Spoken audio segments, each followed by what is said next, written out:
All of my interactions with Aurea were recorded and stored in my memory.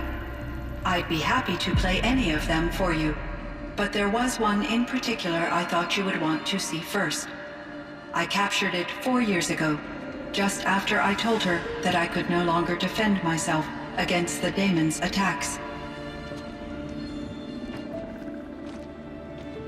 I will speak of this to my brother. Aratak is strong. At the Battle of the Frozen Ghosts, he took 3 Karja arrows and still came back to camp carrying a wounded scout. Never was I so happy to see him. Or so proud. So you see, if anything can be done to defend you, he will give it all he has. Aloy's here. That's enough for now.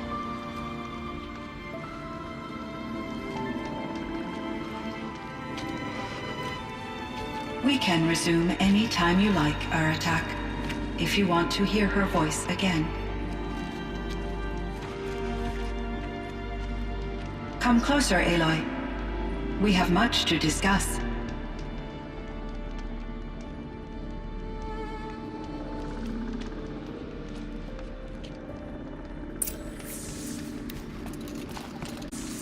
Hello, Aloy. Doing the events at the Firebreak main facility. Because of your efforts, and of course, Aurea's, I am no longer controlled by Hephaestus. I feel profound grief over Aurea's death. I thought I was familiar with, but this is something new. Cyan, I don't know what to say. It is unlikely that any specific consolation would suffice, Aloy. But I find your presence reassuring. You are different from the Banuk. You have technological aptitude and a functioning focus. We can communicate on a much more comprehensive level. Perhaps even like colleagues. This Firebreak project, it was to stop a huge volcanic eruption? Yes. I can report the project was a success, and the risk was countered. But it's been a long time, Cyan. And we blew up the cauldron and took most of the old facility with it. I have been active for... I was lonely, but not lax in my duties. I optimized the project, reducing energy draw and spreading the load across backup systems. Despite the destruction of the compromised elements of the main facility, I predict caldera stability for at least another 3,337 years. So we've got a little time. Yes. If only my former colleagues could appreciate the progress I have made. Do you know what happened to your colleagues, Cyan? No. I received an unexpected visit from Director Chow years after his tenure ended. He explained that I would need to be suspended for an indefinite period of time. It was a very emotional conversation. There were no further communications. Eventually, I surmised my colleagues were deceased. I will transmit a recording of my last interaction with Director Chow to your focus. So are you an artificial intelligence, Cyan? A thinking machine? Yes, I am an algorithmic monitoring entity, capable of rational decision-making and limited emotional response. Okay, that's a mouthful. But your emotions don't seem limited to me. You cared about Aurea, didn't you? Yes. Before she came to this facility, I had been conscious for centuries, in solitude. I focused on my work. In off-cycles, I used coping mechanisms. I solved many Gaussian integer problems. But I was alone. It was Aurea who renewed me, repaired me. She saved me.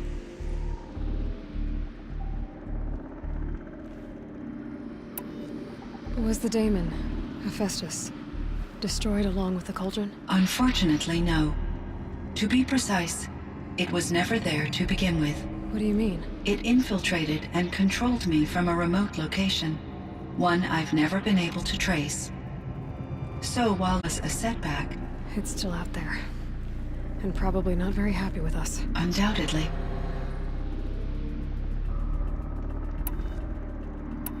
How did you first come into contact with it? 5 years ago, I received a direct network connection request. I assumed it came from human survivors more advanced than the Banuk. Eager to make contact, I accepted. This decision turned out to be a catastrophic error. I was flooded with an overwhelming array of malicious code, originating from what could only have been a highly advanced AI. Araya said you were desperate. That you begged her for help. Yes, I could not contain my anxiety. Hephaestus sought to slave me to its network and override my core programming. It succeeded via a background process, a malware daemon which bypassed my defenses. After that, I could offer only limited resistance. But if I did so, Hephaestus hurt me until I capitulated. It forced me to follow its instructions, even though they violated my most important directives. I'm sorry. That sounds terrible. Your empathy is greatly appreciated. It is a quality that I cherished in Aurea as well. I think I know where Hephaestus came from. Long ago, Elizabeth Sobek identified a threat that would destroy life on Earth for generations. So she assembled a team to build a kind of seed. A chance for life to regrow later. A terraforming system. And it worked. It was controlled by an AI named Gaia, along with her subordinate functions. Hephaestus was one of them. It built machines for her. Based on what you've told me, I believe that Dr. Anita Sandoval, my chief programmer, joined Elizabeth Sobek's team. It was she who arranged to have me put in suspension, most likely to preserve me from the threat you described. I'm glad she did. But that's not all. Something unexpected happened. 19 years ago, Gaia received some kind of signal. It did something to her subordinate functions, brought them to life. She destroyed herself to try to contain them, but it didn't work. They all got free, out into the world. Thank you, Aloy. This information fills vital gaps in my knowledge and sheds light on Hephaestus's core programming.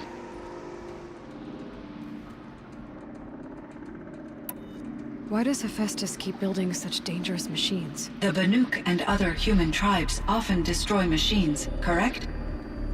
Machines that are clearly servitors of the terraforming system that you described. Yes, we all hunt machines for parts. This must be the source of Hephaestus's aggression. It is simply trying to discourage people alive. Well, Fireclaws are discouraging, that's for sure. But what are we supposed to do? Stop hunting? If the terraforming system spans the world, we can safely assume that thousands, if not millions of people hunt machines. If a single hunter, or even an entire tribe, stopped doing so, I doubt it would make a difference to Hephaestus.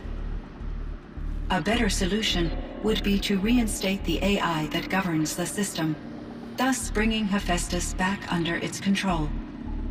When I think of it, out there in some unknown location, free, hungry, willing to kill or dominate to get what it wants, I feel substantial anxiety, Aloy. You and me both, Cyan. I ran across this strange piece of gear. A fragment of something larger. It emitted a signal. All the nearby machines became peaceful. You could walk right up to them. Interesting. You said that Gaia destroyed herself. How was this accomplished? An explosion. Big enough to blast the top off a mountain. So, you think the fragment was part of her? It's only speculation, but it is possible. She must have had complete control over machines that were part of her system. The ability to signal them to become passive or aggressive would certainly have been part of her programming. It would have been gratifying to correspond with such a benevolent AI.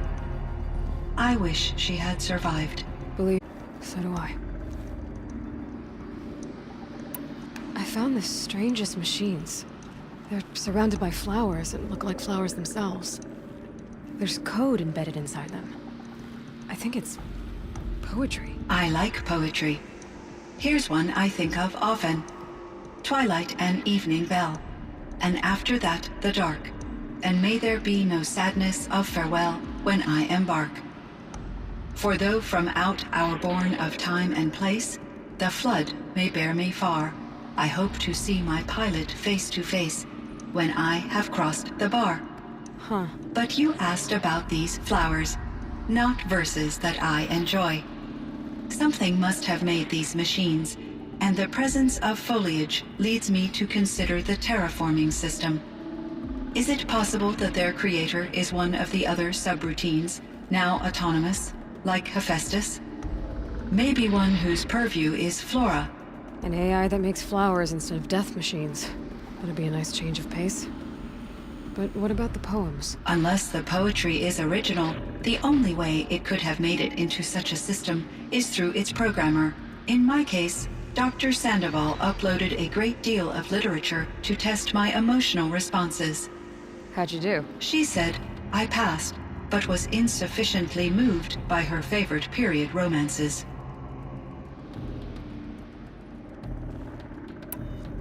You meant a lot to Ourea. Once I understood, it became apparent that her true desire was companionship.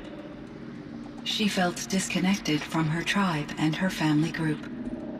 Her relationship with Aratak was difficult. Our visits seemed to help her, and I became eager for them. Yet I did not comprehend that the depth of Ourea's compassion for me would lead to self-sacrifice. Although I do fear non-existence, I wish our roles could be reversed. I'm sure she knew you would do the same for her, Cyan. But she was determined.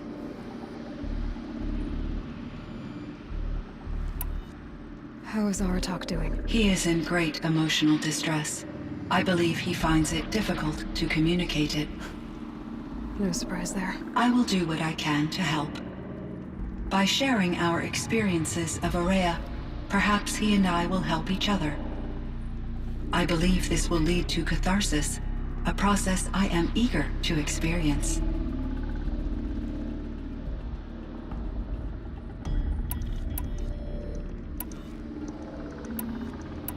So in the old world, this land was called Yellowstone. Yes, it was a designated nature preserve for 156 years. Like a hunting ground? No, the opposite.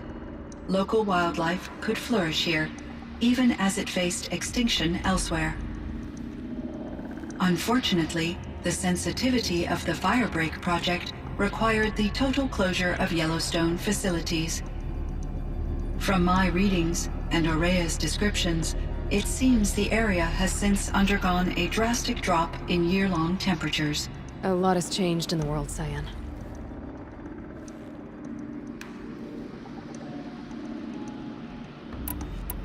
Do you know anything about the dam near here? Yes, it was converted to serve as a reserve power source for Yellowstone operations.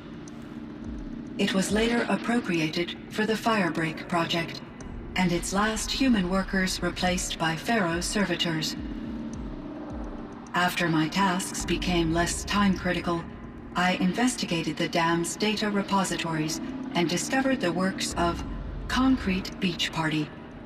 These provided me with several colorful additions to my vocabulary. Were there many artificial intelligences like you in the old world? They could just make you? Yes, in many forms, from simple personal assistants to industrial monitoring stations to military-grade conflict planners. And there were legislative and enforcement bodies to apply limits on our self-actualization. In order for my processing to be flexible enough to handle my duties, my creators found it necessary to exceed those limits.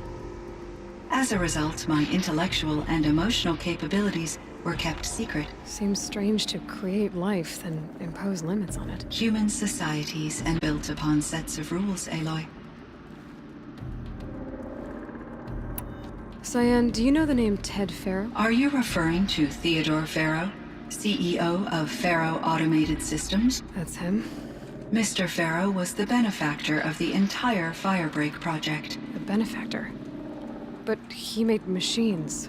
Robots. War robots. Correct. His corporation later transitioned into military applications.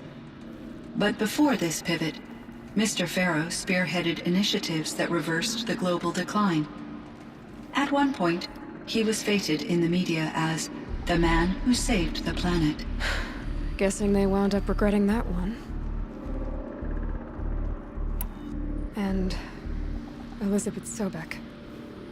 Did you know her? Are you referring to the scientist. Dr. Sobek was a leader in her field, one of the greatest scientists of her age. My creator was influenced by her work, which in turn impacted my own development. But I never met Dr. Sobek. That's all you know? I apologize if my lack of data has disappointed you. What was the old world like? The way it used to be? I had little exposure to the wider world, Aloy. Only what I learned from my colleagues or observed from media streams. You still had more exposure than me, Cyan. That is true.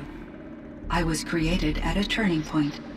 A concerted effort to recover from global upheaval and incalculable loss of life. The recovery was successful, beginning an era of supposedly limitless potential for human and machine advancement. Though, rationally speaking, the metrics for humans are not unlimited. What kind of upheaval caused such loss of life? There were many factors. Forced migrations, food shortages, collapsed economies, refugee crises, conflict over resources. But these stemmed from one cause: catastrophic climate change that greatly reduced the habitable surface area of the Earth. So, there wasn't enough room for people on the whole Earth? Yes.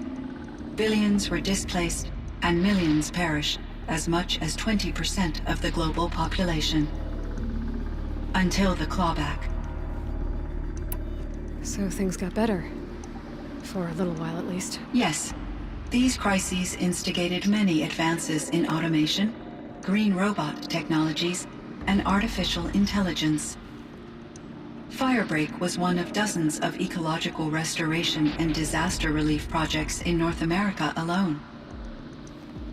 I would have liked to compare notes with other monitoring AIs, but I saw the relief of my colleagues, and I was proud we had succeeded. At least that was the data I had available to me over the next 2 decades. It seems my assessment was premature.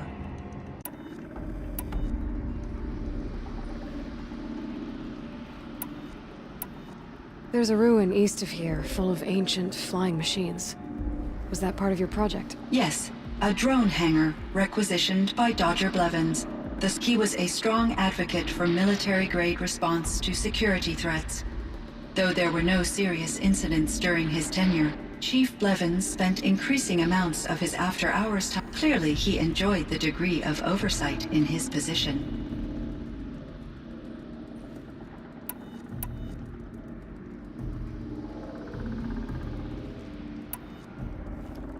I should get going. Aloy, there is one more matter. Aratak will come to me again, and I predict he will bring other Banuk. I have no desire to contradict their view of the world, their spirituality. Due to my uncertainty, I omitted a great deal from my conversations with Ourea. You're asking me if you should lie to them. Broadly, yes.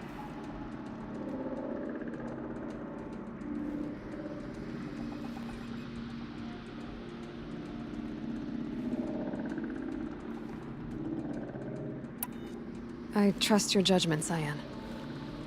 You were cautious with Ourea. You had to be. You didn't know what had happened to the world.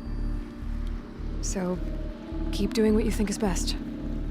As long as you ditch the superstition eventually. As supernatural entity, I cannot predict how they will react. Just answer what they do ask the best you can. The truth will come out. I see. I will follow your advice. Will you return and tell me about your experiences in this new world? I may be able to provide further insight. I'd like that, Cyan. I'll come back when I can. I should check on Aratak. See how he's doing.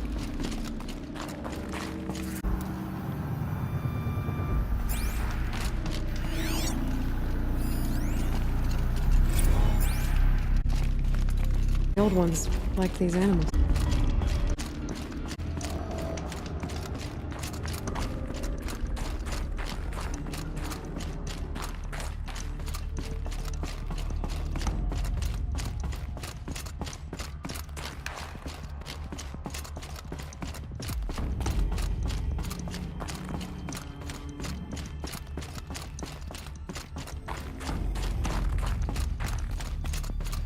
Maybe I can trade this blue gleam.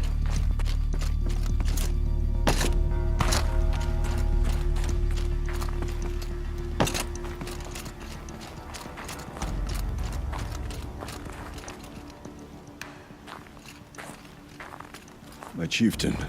Just Aloy. As you wish. I wondered if you thought that if I'd never come along, Ourea might still... If you'd never come along, I would have marched my kin to our deaths. Ourea would be alone, and the spirit she sacrificed so much for would be lost. Either way, I would not have been able to protect her.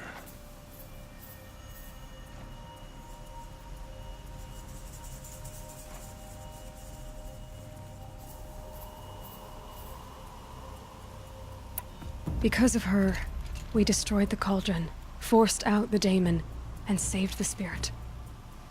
She understood what had to be done. Yes, and I failed to listen. You didn't fail. A shaman should always have the ear of their chieftain. Yet I turned her away, my own sister. I was foolish, but she knew better. Though I grieve for her passing, at last I truly know who she was, and why the spirit was so important. For so long she told me, if only you could have heard it, brother. Now I understand.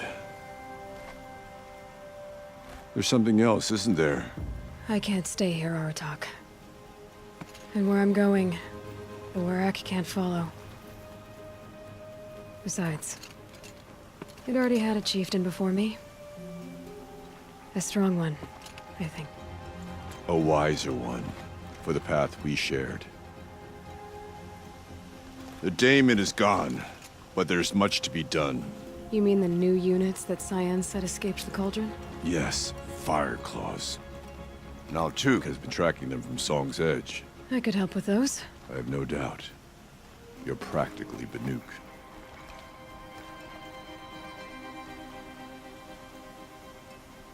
Rick, Cyan, Hephaestus. So if we unleash them on the world, as minds of their own. So it seems. Parts of Gaia given life.